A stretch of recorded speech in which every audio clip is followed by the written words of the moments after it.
Dear students, today we are going to discuss about flow chart showing plant tissue culture. Flow chart showing plant tissue culture. This is a flow chart in plant tissue culture. This is a flow chart in plant tissue culture.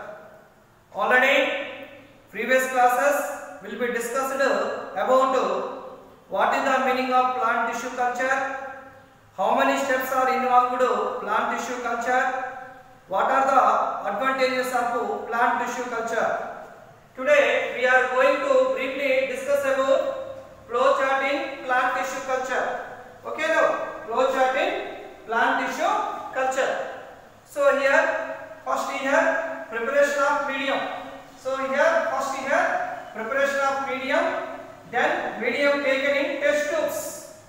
Medium taken in test tubes. In their test tubes sterilized in autoclave. So in their test tubes sterilized in autoclave.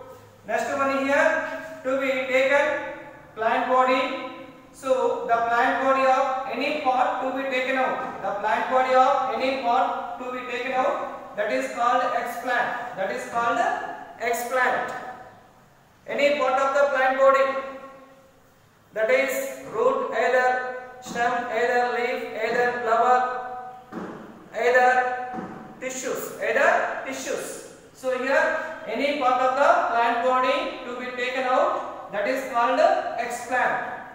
Next one here, this explant to be transferred in the test tubes. This explant to be transferred in the test tube, that is inoculation. That is inoculation.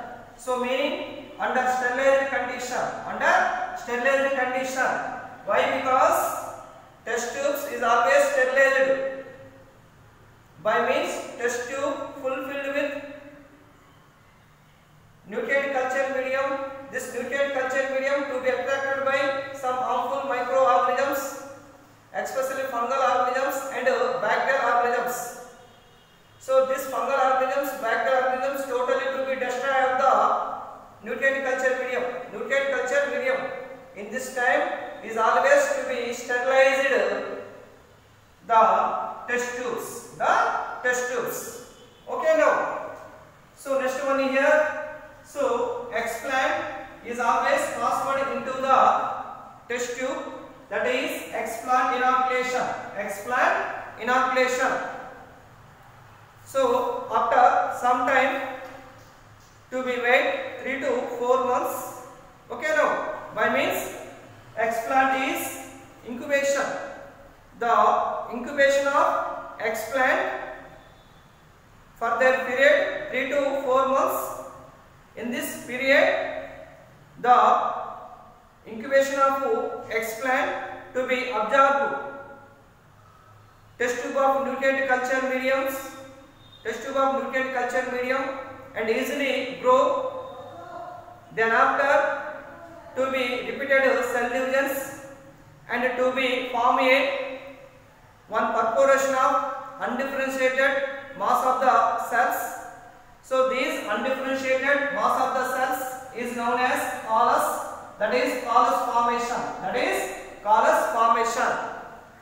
By means in their laboratory technique of these test tubes are forming of the callus. By means the nutrient culture medium to be making a callus. From the explant. Okay here. So callus formation, that is transferred to medium. So sometimes explant is directly to be making a new plant. Sometimes the inoculation of explant is directly to be produced one new plant or one new plantlet. That is daughter plant. Okay now. So the inoculation of explant, sometimes the inoculation of explant is directly to be produced one new plantlet or one new daughter plant. This is one process. Next one here. So already the test tube to be make a the test tube of explant to be make a callus. So this callus first to be observed. This callus first to be observed the growth of organs.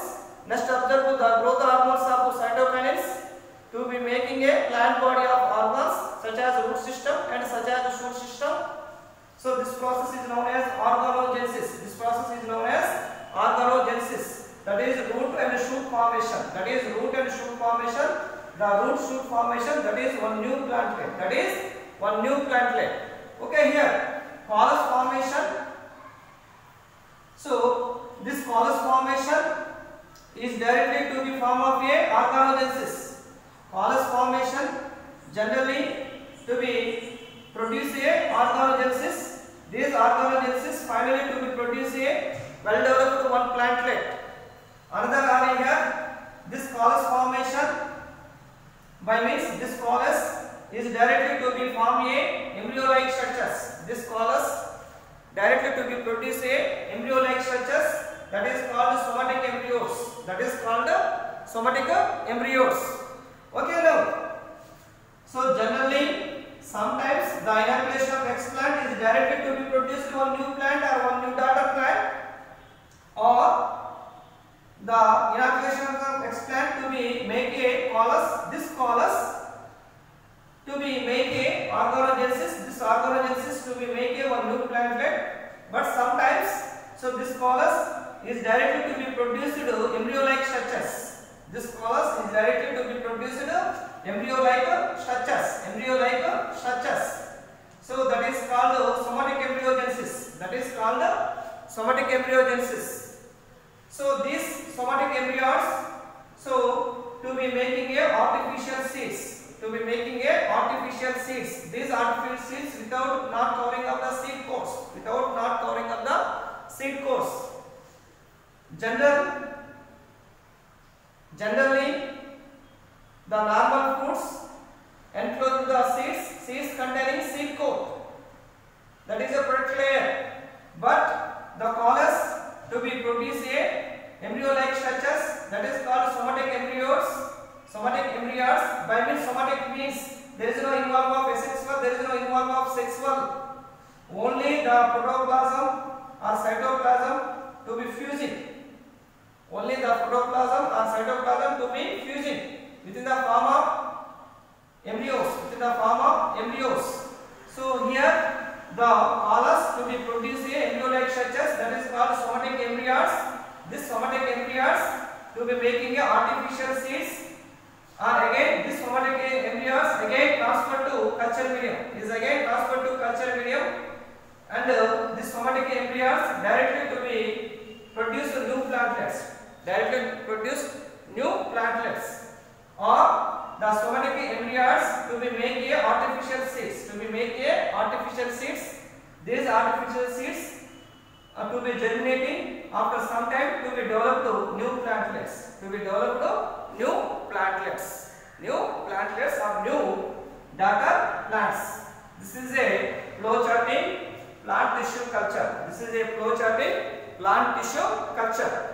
So anyhow, inoculation of explant will be directly developed plantlets. The test tube of callus will be developed to be new plantlets. Will be developed to be new plantlets. Okay, now thank you.